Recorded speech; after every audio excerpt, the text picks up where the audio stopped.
Greetings and salutations, young true believers. Going to talk to you today about Ted Cohen's article "Jokes." Right.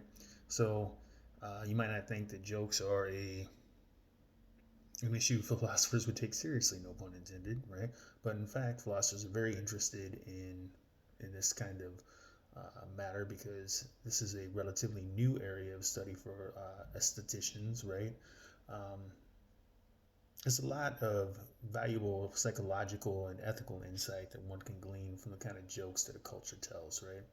So, to begin on page 462, Cohen makes this distinction between what he calls a pure joke and a conditional joke. A pure joke is something that, a joke that anybody could hear and laugh about, why did the chicken cross the road, kind of stupid jokes like that, right?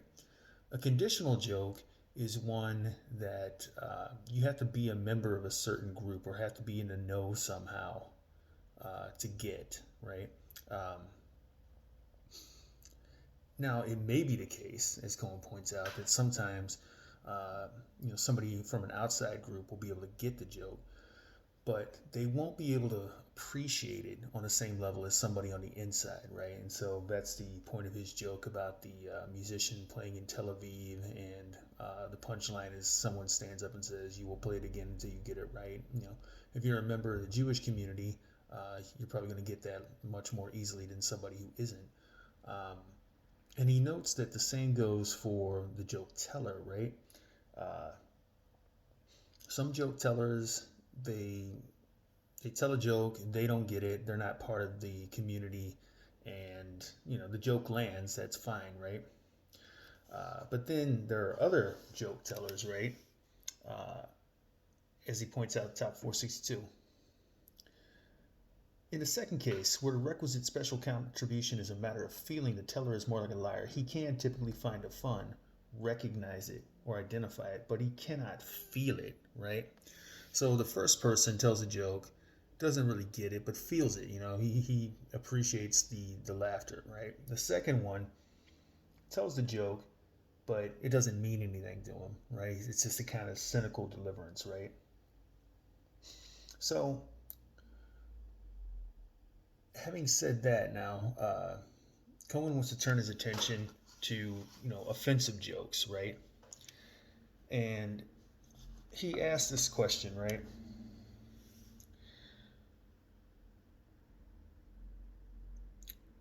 When you have a joke that's in bad taste, if you think that lapses of taste are always relatively innocuous, that means not dangerous, right?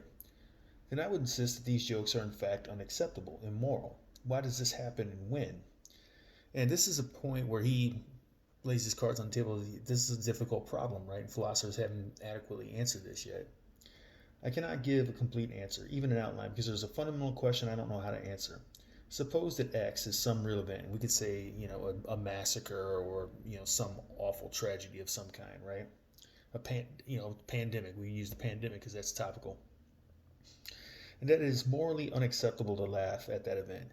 The question I cannot answer is under what conditions is it wrong to laugh at a fictional report of X, whatever that awful event is, and why? It may be that a heavy traffic of amusement and X jokes creates or reinforces beliefs or attitudes that are themselves objectionable or lead to intolerable acts. That answer is insufficient for two reasons. First, there is little evidence to show that this is always true, and some indication that it is false. Second, it doesn't get to the heart of the evil, that even if it is true, for even if it could be demonstrated that these jokes lead to no bad ends, the jokes themselves would still be offensive.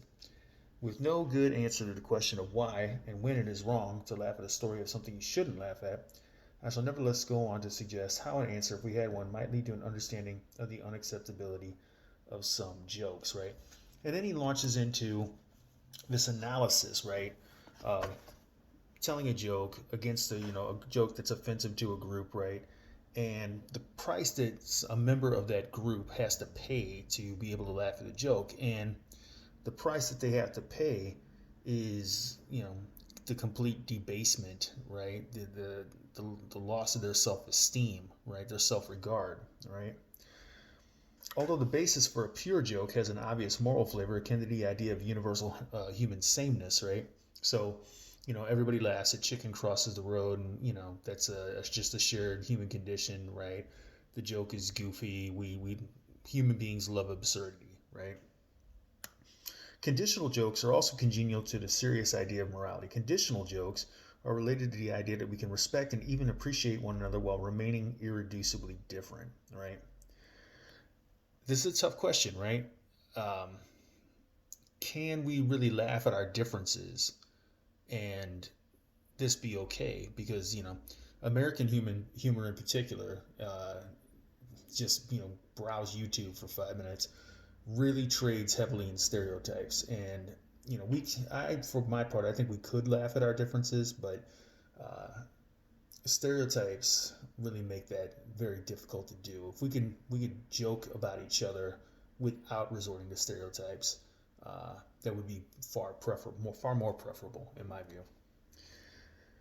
Now, Cohen wraps up his article. A final note about pure jokes. The major question, I suppose, is whether there are any. If there are, they will be jokes whose presumptive success depends on nothing whatever. The audience doesn't need a special background. They bring to the joke only their humanity. I think there are some pure jokes, as uh, Cohen puts it. The problem is you probably haven't laughed at any of those since you were a little kid, right? Since you've been an adult, most of the jokes you're going to laugh at are conditional, and that brings the set of problems that he's been talking about, right? If a thing touches you, so to speak, only in the rudiments of your person, in other words, if you hear a joke and it makes you laugh, but you know that you shouldn't laugh at that joke because it's bad, right? If ever such a thing happens, with all those things dormant which make you more than just a person, why should it be good as well for any other rudimentary person? Isn't there room within even the most elementary, stripped down, homogenized human sensibility for variation? Couldn't you and I be mere people and nothing more, and yet be pleased by different beauties and laugh at different jokes? No, and he cites the German philosopher Kant here. Kant says, in the first instance, for the capacity to feel this pleasure is identical with the capacity which makes knowledge possible. And so there is an argument, however good. Is there such an argument for the postulation of a universal sense of humor? I don't know. Is the capacity to find a joke funny a basic, essential feature of our sensibility? It needn't seem entirely implausible that we suppose it to be, minimally, and it is only the minimal presence that matters, the capacity to feel simultaneously the appropriateness and the absurdity of a punchline. Is it like feeling the wonderful, hopefulness of the world?